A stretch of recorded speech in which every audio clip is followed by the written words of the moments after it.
Esu Vytautas. O aš Dovilė ir kaip minėjom savo socialiniuose tinkluose pradedam naują projektą Grupiokai. Todėl į savo pokalbius kviečiame pačius įdomiausius žmonės su įvairiausia bei įdomiausia patirtimi. Ir tam, kad nepraleistumėte naujienų, sekite mus Facebook'e ir YouTube kanale. Viską pažymėsime apačioje, o dabar žiūrime.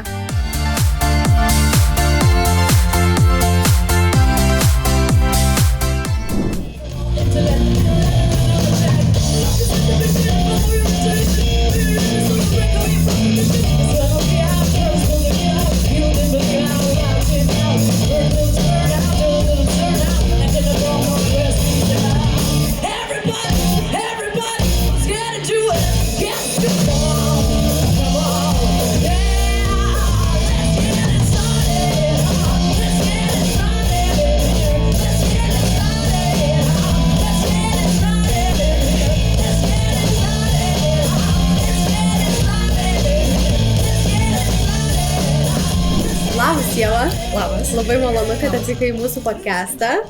Tai labai malonu man irgi, kad pakvietėt, labai smagu čia būti.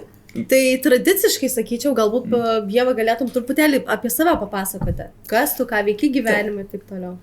Tai pagrinde šiuo metu esu muzikantė, groju smuiku ir elektrinė gitara. Tai čia man yra tokie pagrindiniai turbūt instrumentai, su kuriais daugiausiai laiko skiriu, nes šiaip groju dar ir buzukiu, tokia senovinė gitara.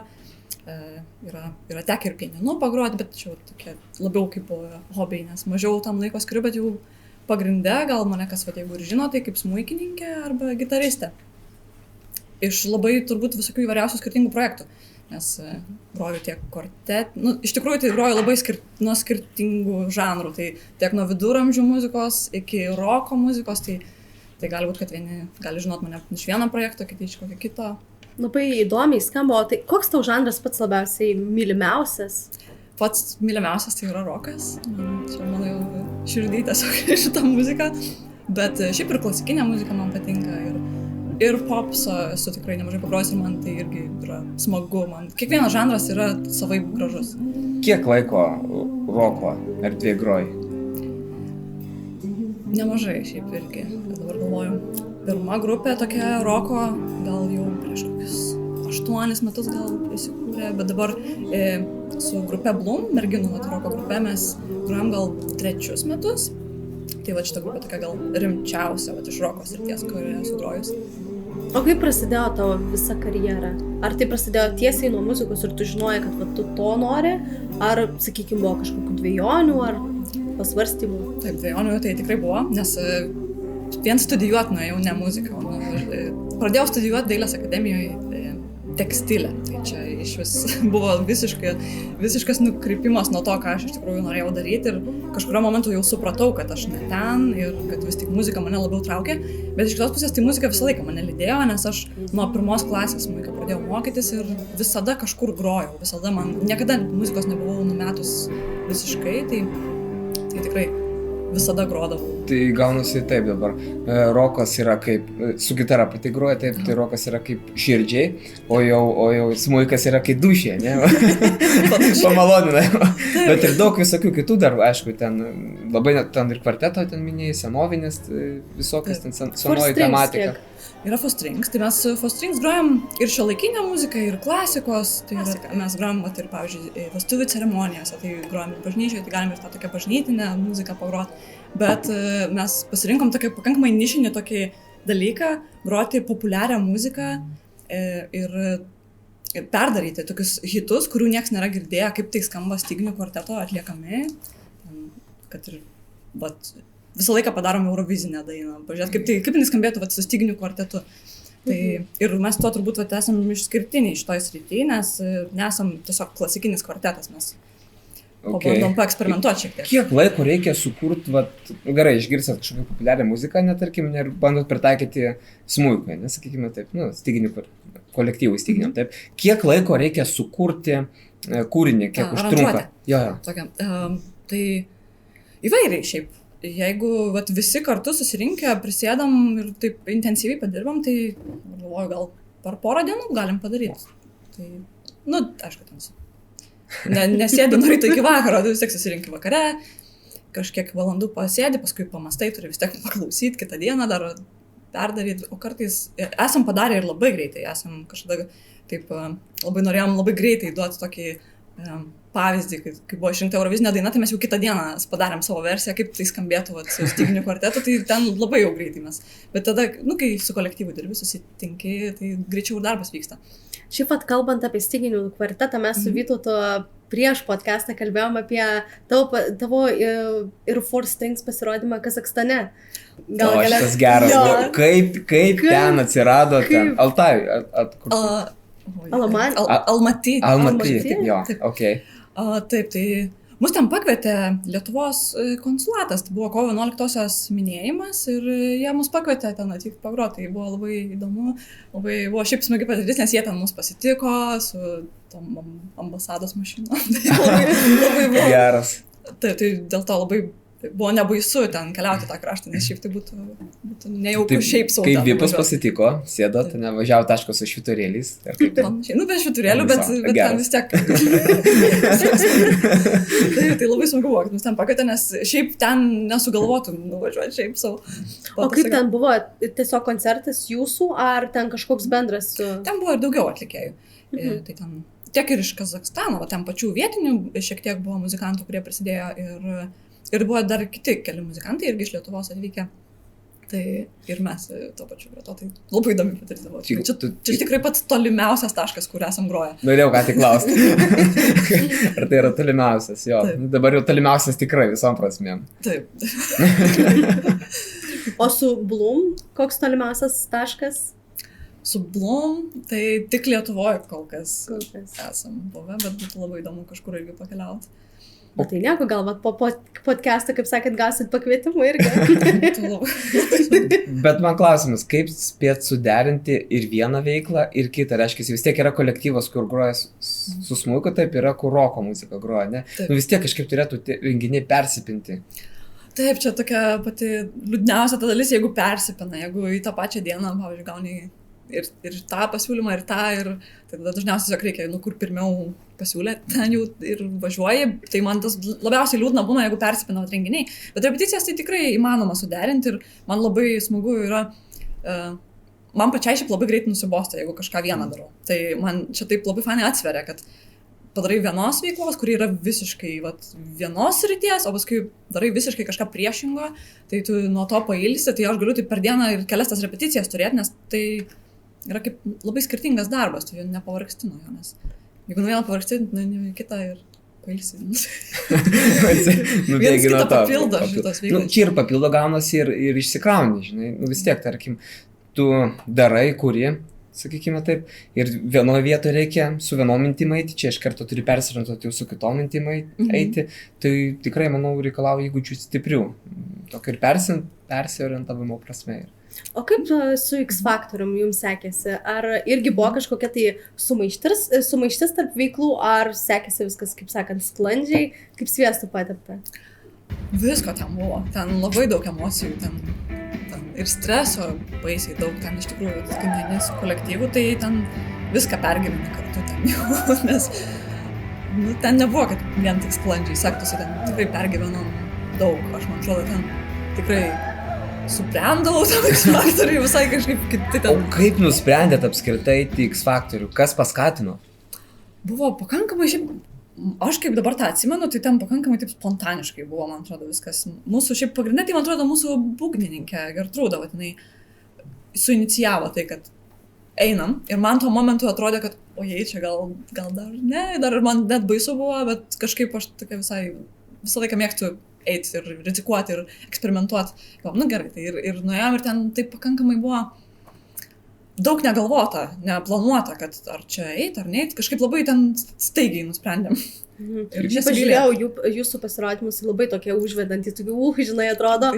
O sakyk, kaip jūsų sąstatas išsilaikė toks pats merginų, ar? Ne, čia liūdnoji ta dalis, kad neišsilaikė sąstatas ir jisai kinta ir čia visose grupėse. Aš turbūt nei vienoje grupėje dar nesu, kur sąstatas nuo pradžių ir laikytųsi, visą laiką žmonės migruoja, keičiasi apskritai planai žmonių, kai kurie tiesiog nebenori groti ir turi, ar tiesiog gyvenama vieta keičiasi, labai nuo daug visokių veiksnių kinta, tie nariai ir tai yra visai liūdna ir šitas priduoda tą tokio labai didelio nestabilumo šitoj veikloje, nes tu kažką planuoji, galvoji, kad bus tikrai vat, su šitais žmonėm viskas jau einam čia, jau tikrai planai yra į priekį ir štaiga kažkas pasikeičia, išeina pusė grupės narių.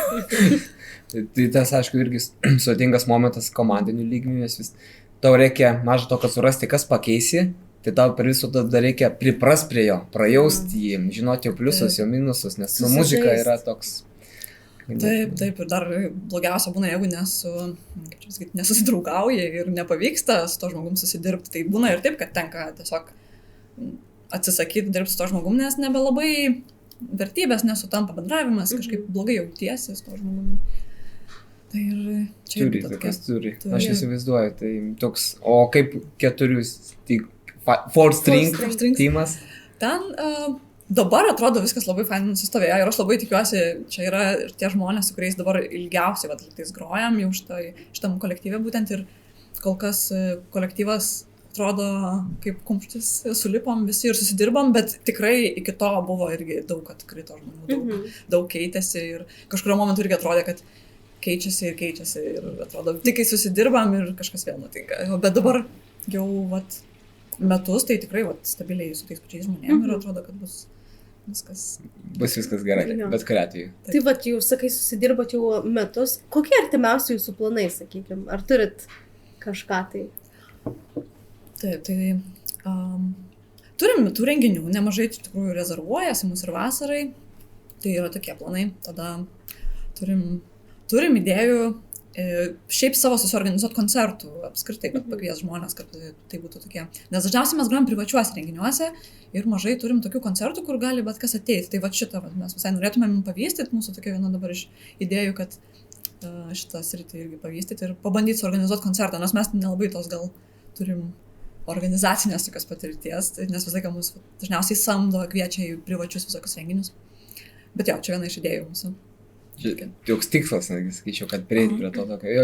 Ir daug geriau faktas, kad tu jau ateini su tokia muzika, kokią tu ateini, sakykime taip, ne? Nes vis tiek renginiuose ir pakreipi į kairį, ir pakreipi į dešinę, turi prisiderinti, toks biškiai, irgi nepatogumas lengvas.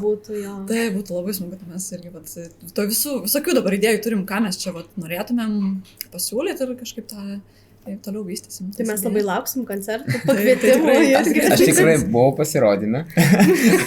Tada uždaram renginį, kai buvo, toks Heloino vakarėlis, kur irgi atrodė, merginos, kaip ten merginos atrodytų ten grojančias, bet buvo wow. Ką aš mačiau, tada buvau nustebęs ir apskritai ir kiti žmonės kaip tada gerai užtūsino, atsipalaidavo, tai tikrai, ką mokat kurti, tikrai savo akim gyvai mačiau, tai emocija vienareikšmiškai, tikrai mokat kurti. Tai labai smagu girdėti. Dar vienas fanas.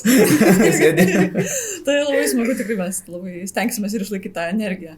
Labai svarbu yra ta gera energija, nes ne vien tik gerai groti, turi ir duoti gerą energiją žmonėms. Turi mylėti tą, ką darai ir tada tai atsispindi, man atrodo.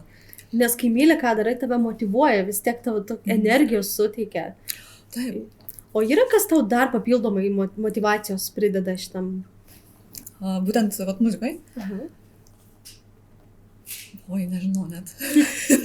man tai taip patinka apskritai grot, aš tiesiog galėčiau vien tik tą ir daryti.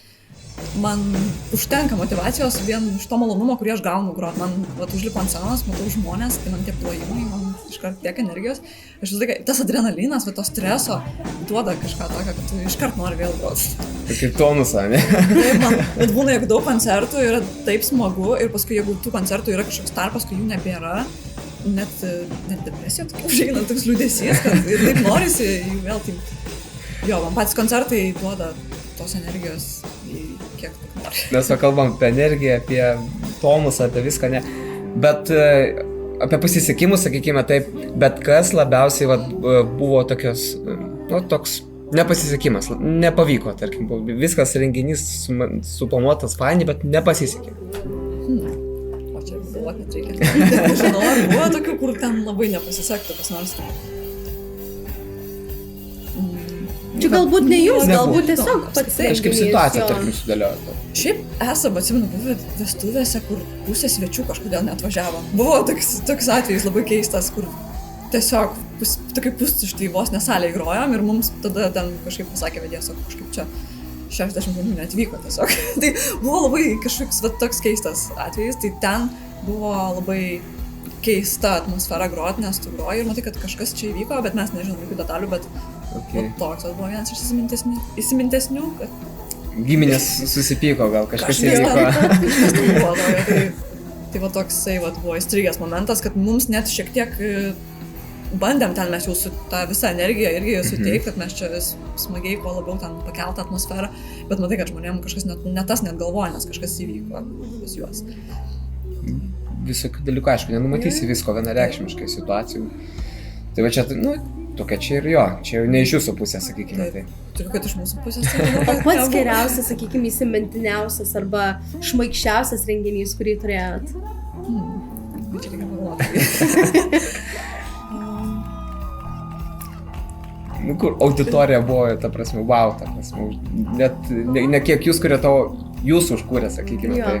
Man šiaip tai yra buvę tikrai nemažai tokių renginių, kur mes jau pagrojom absoliučiai jau viską, ką galim ir mūsų atėjo dar prašo, sako, tai gali dar pagroti ir mes jau nebegalim, jau mes žinom, kad dar mums parvažiuoti, jau naktis ir tai tokių, bet jie visi tokie labai faini momentai, nes tu matai, kad žmonėm taip patinka, jie taip nori dar ir dar, tai, bet jo, tokio vieno kažkaip dabar neturiu išskirti, nes labai daug jų būna, man absoliučiai būna po kiekvieno renginio, net būna toks, kad tu galvoji, va čia buvo wow, čia buvo vienas gražiausių, vienas mieliausių, nes kiekvienam renginyje tie žmonės džiaugiasi, prieina pasakyti gražių žodžių ir kiekvieną kartą atrodo, va dabar tai čia geriausiai pasirodė ir jis buvo smagiausias.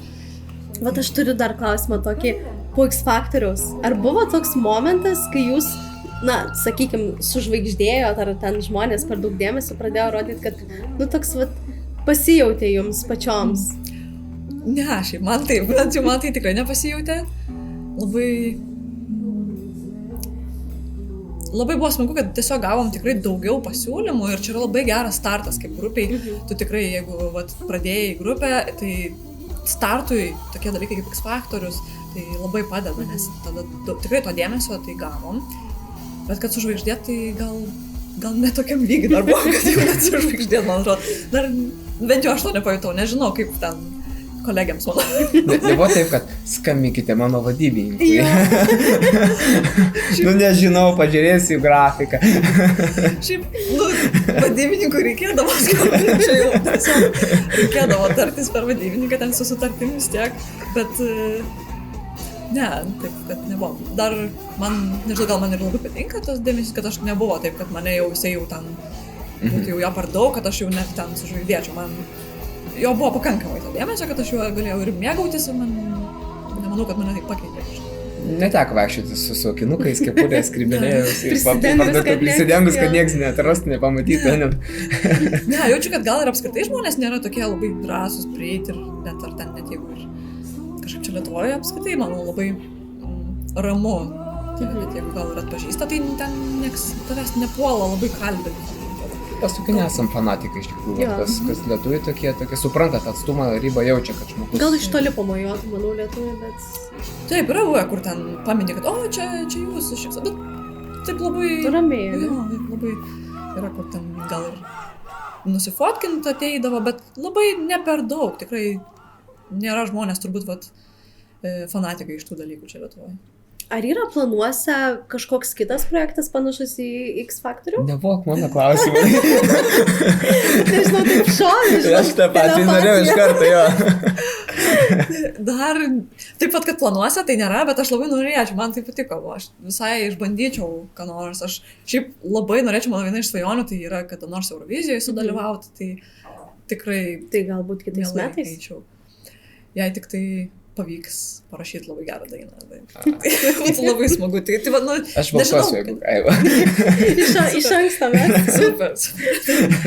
Tai jo, kol kas plano nėra, dar nėra taip, kad jau mes žinotumėm ir ten net su kurio kolektyvu eit, bet šiaip man tai patiko. Aš tai kartočiau šitą apskritai patirtį ar kokiam kitam projektui, nes tikrai davė daug įvairios tokios įdomios patirties, tai aš tikrai mielai kartočiau, bet kol kas nesuplanuoju. Viskas savo laiku. Bet šiaip labai faina patirtis Ir šiaip tu kaip asmuo atrodai labai toks energingas ir labai toks išraiškingas. Ir tiesiog norėčiau pereiti prie mūsų kitos rubrikos. Klausimai Facebook'e. Kuriuos mums uždavė, kaip čia, mūsų puslapio stebėtojai. Ir galimai tavo gerbėjai. Taip, jau nemažai yra, tai visus juos mes praeisime netrukus. Super.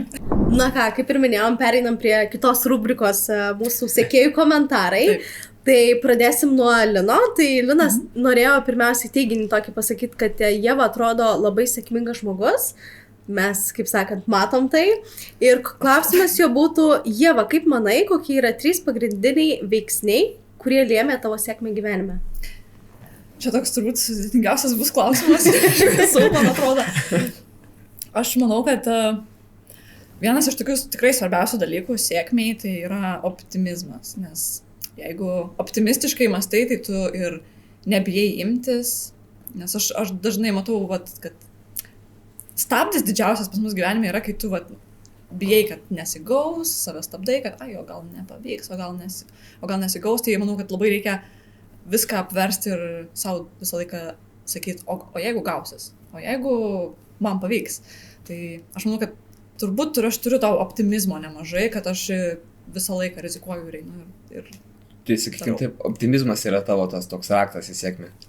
Aš manau, kad galima tai pavadinti, nes aš taip įsivaizduoju, kad aš turbūt jo turiu nemažai ir manau, kad aš žinau kelias situacijas, kur man tikrai būtent tai padėjo, nes aš įsivaizdavau, kad man pasiseks, net kur atrodo, kad ten daug kas gal pagalvotų, kad čia geriau nerizikuoti, bet aš galvoju, o jeigu gausis ir jau.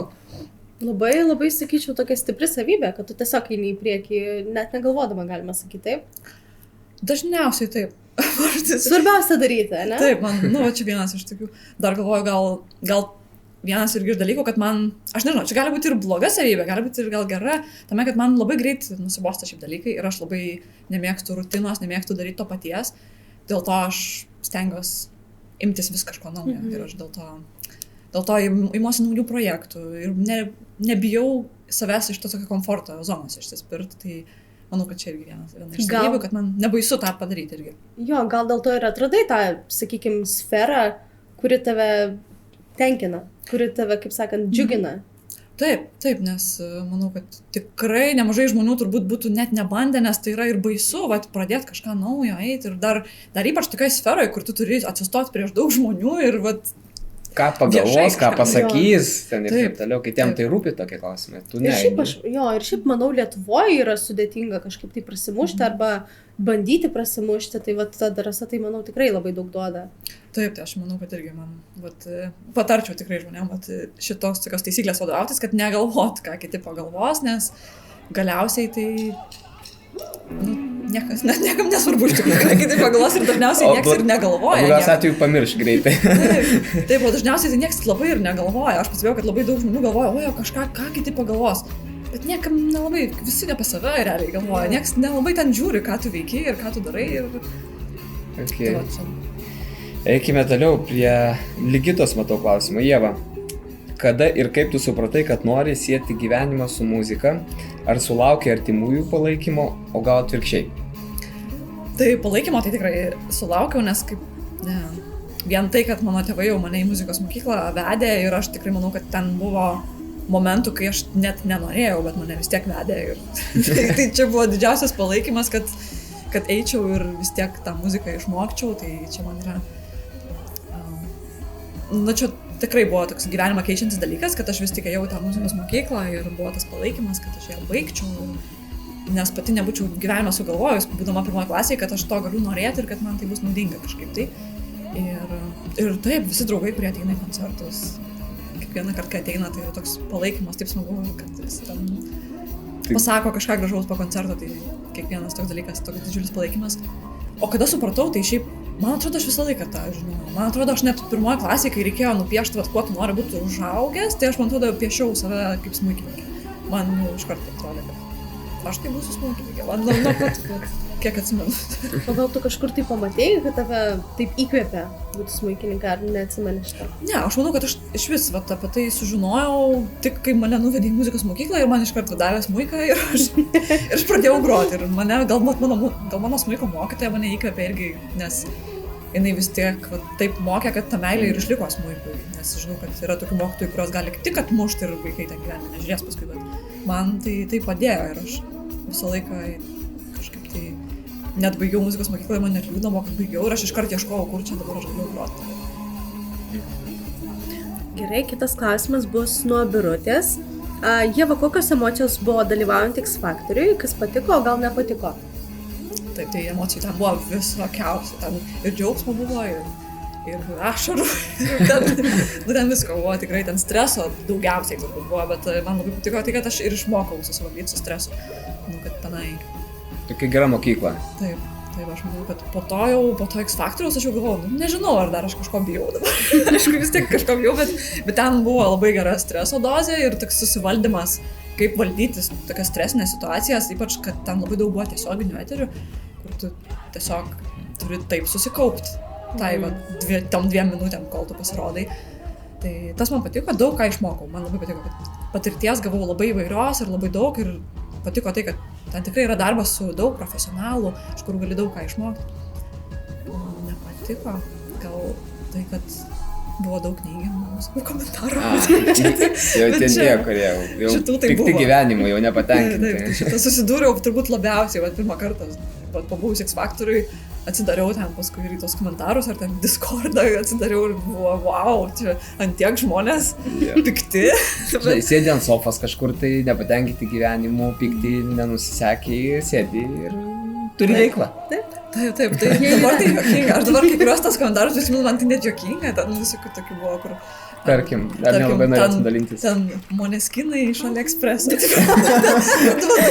Moneskinai iš AliExpress. Tai aš, dabar man taip juokinga, net kai ten buvo tokių gerų, net tokių gerų komentarų. Tai man dabar tai ir juokinga, bet ir tada aš ir pasijuokdavau, nebuvo, kad ėmiau širdį, bet gal man atrodė toks, kur wow, mes tiek stengiamės, jūs neįsivaizduojate, kiek čia daug darbo yra, kad padaryt tą pasirodymą, o kažkas ten kažkokią smulkmeną komentuoja, kad suknelė negražiai ten. Atrodo, dieve, čia tokia smulkmena. O kaip su kitais dalyviais? Ar jie buvo labiau pozityviai nusiteikę, ar neigiamai, ar jie palaikė vienas kitą? Pagrindinė tai visi labai palaikė, ten buvo tikrai tokių, kur labai susidraugavom ir verkdavom, kai kažkas iškrenta, nes atrodavo, kad jau mes ten kaip tokia viena draugų šeima, tokia buvom ten kiekvieną sekmadienį, šeštadienį, sekmadienį ten viskas vykdavo, kiekvieną tiesiog tai jau tikrai su kai kuriais labai susidraugavom ir su kai kuriais palaikom toliau ryšį, tai su kai kuriais mažiau, aišku, bet visko. Aiškiai, visko. Ok, toliau, kalbant apie klausimus. Čia ne klausimas gal bus. Matom, jau neteisingai perskaityti, bet Ilkai Bora Oder.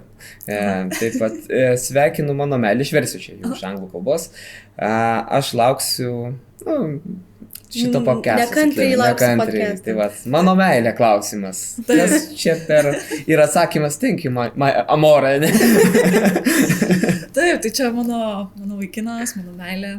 Ir labai džiugiuosi juo ir labai man patinka, kad jo palaikymas yra vienas didžiausių apskritai mano, iš to muzikos srityje. Jis pats yra muzikantas ir jisai labai mane palaiko ir tikrai labai džiugiuosi, kad jį turiu. Bet jis ne lietuvis kažkur? Ne, jis yra iš Turkijos, tai mes turim tokį, kaip čia pasakyti, ilgo nuotolio santykius. Tai visai tokiai nelengvi santykiai dėl atstumo prasme, bet įdomu, labai irgi tokia įdomi gyvenime buvo patirtis, kad... O kaip susipažinot? Trumpai va taip klausimą. Tai šiaip labai gražiai susipažinau, kadangi mes su kvartetu labai mėgstam grot gatvėje, mes turim tokią tradiciją, mes tiesiog vasarą, tai beveik kiekvieną vakarą grojam gatvėje, o jisai buvo Lietuvoje, jisai čia Filharmonijoje, dirbo irgi su Čiurlionio kvartetu ir jisai tiesiog ėjo gatvėje ir pamatė, kaip mes grojam. Ir jisai tuo metu manęs neužkalbino, bet jisai paskui manęs ieškojo visur ir rado per Facebooką ir man parašė. Ir mes pradėjom susirašinėti ir mes labai ilgai tiesiog susirašinėjom, bendravom skambučiais, kol po 2 metų supratom, kad reikia čia jau rimčiau, čia vis tik labai gražus santykis tarp mūsų pradeda megztis ir reikia mums žengti tą žingsnį, nors tikrai atrodė baisu, nes jisai gyvena Turkijoje ir dabar vis dar tas atstumo klausimas dar nėra išspręstas, bet... Išspręs. Laiku taip. Viskas link to ir eina.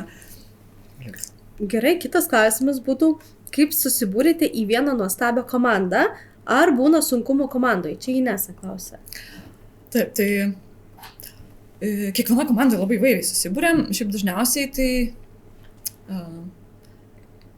tai per pažįstamus yra pats geriausias variantas susiburti, nes tada tu gauni rekomendaciją, kad va čia yra žmogus, kuris groja, bet kartais ir tiesiog susibūri per internetą, per Facebooką, ieškai, kad va aš ten... Pavyzdžiui, į kvartetą, aš taip ir atsidūriau kvartete, nes mane tiesiog pritagino postę, kad ten ieško smuikininkės ir aš taip ir atsidūriau ir mes va dabar su kita smuikininkė, va geriausios draugės, mes tiek laiko va grojam kartu, kur tiesiog va per Facebooką radom.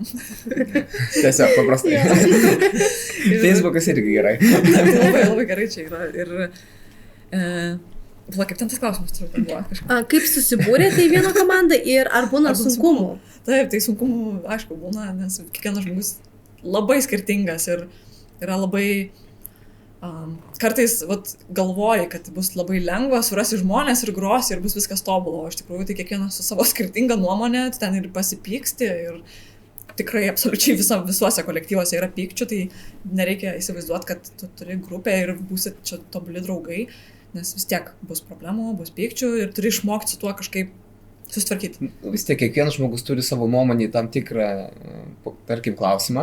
Taip ir natūralu, kad kyla ir netgi tos karštos diskusijos, aš jas laikau ne konflikto, o karštomis diskusijomis jos gerai yra, nes tada visi išsipasako ir prieina prie kažkokio tai sprendimo. Vis tiek atrandat kelius. Taip, tai ir tai man tai yra labai įdomu, nes dėl ko aš nelabai mėgstu groti viena, nors atrodo būtų paprasta, bet kai kurie muzikantai mėgsta groti tiesiog vieni, neturi jie jokio kolektyvo, jie tiesiog solo groja.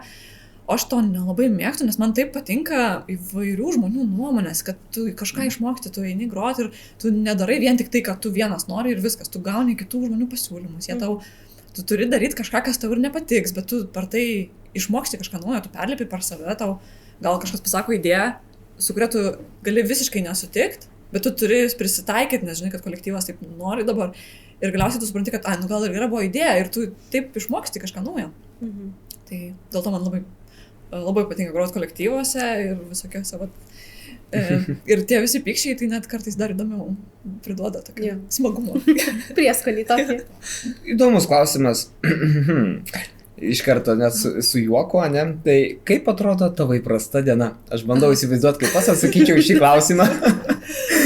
Atsikeliu ryte, dantis įsivalau, bet klausimas toks, ne? Okay. Nu tai jo, visi šitie tokie ten išsivalyti dantis, dušą, tai įprastoj dienoje, aišku, yra, bet labai įdomu tas gal, kad nėra įprastos dienos, pas mane jos visos yra skirtingos, gal pas mane net yra tokiais tarpais, tarkim, savaitėm, aš galiu įsivaizduoti, kad šitą savaitę ten, pavyzdžiui, bus, ateinantį savaitę bus 3 koncertai, kiekvieną vakarą repeticijos, tai jau jinai bus kitokia negu ši, nes šią savaitę neturiu, pavyzdžiui, nei vieną koncertą, tai aš jau galiu koncentruotis labiau į darbą, nes aš dar dirbu ir kitą darbą nuo muzikos, turiu tuščiuose narvuose, dirbu organizacijoje.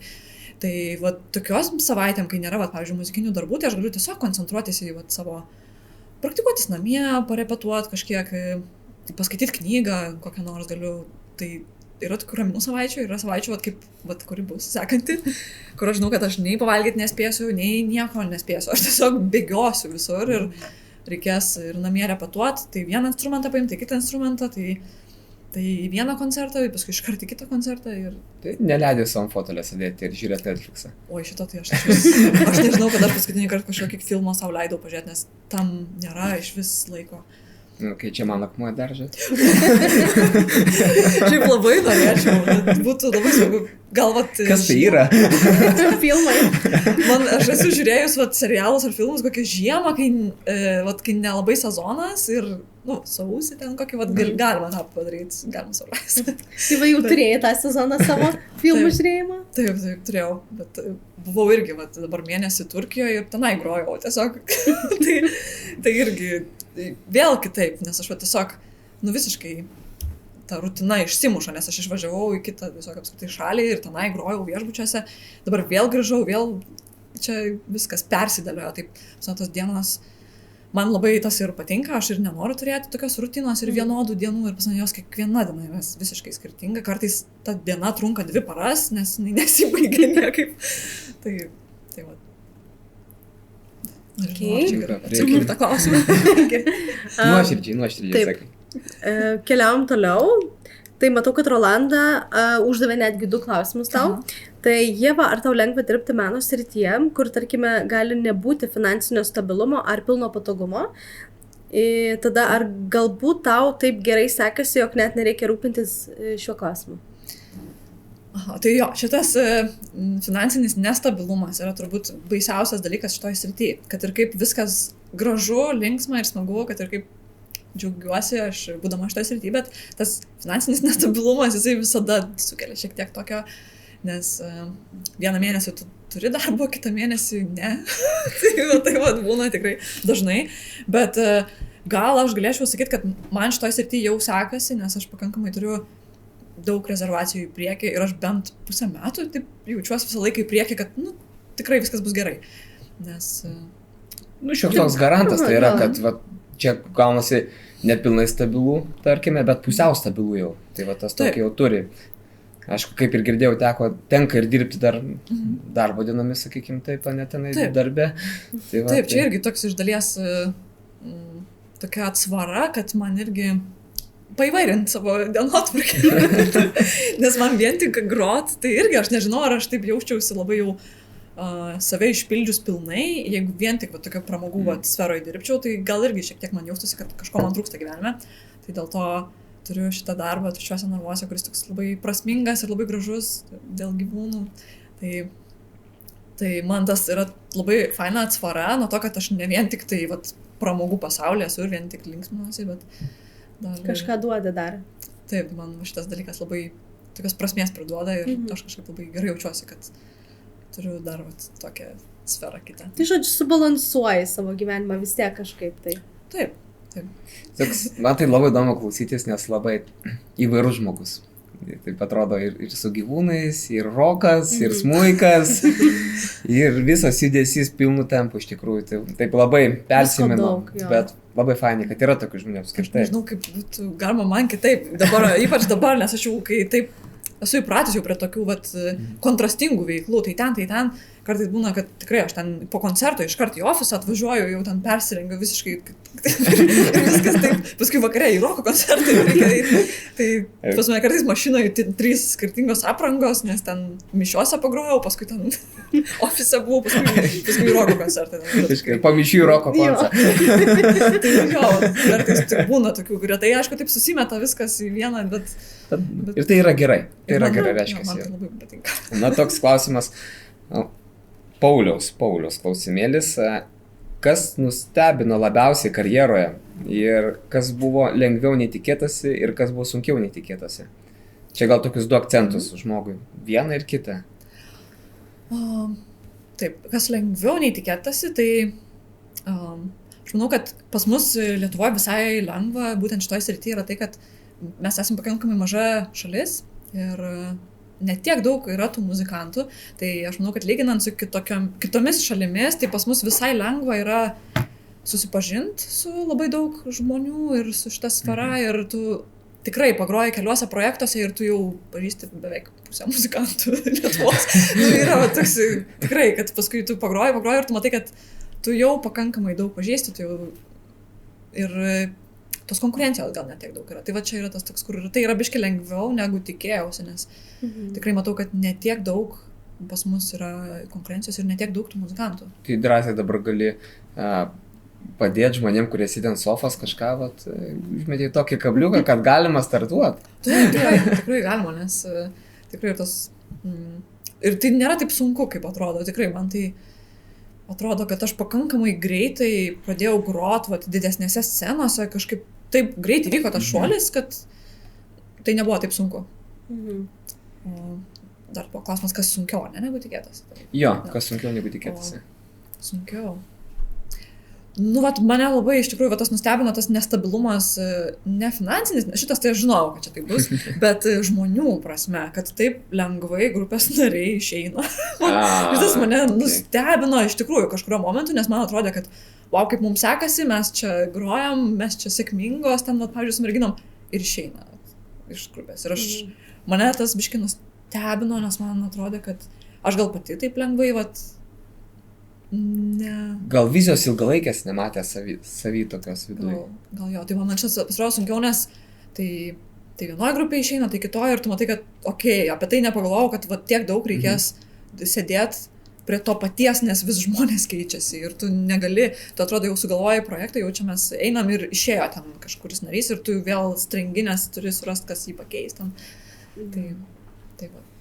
Matau, dar keletą klausimų turim, tai čia šitas greitas bus, nes tu jau kaip ir atsakėjai.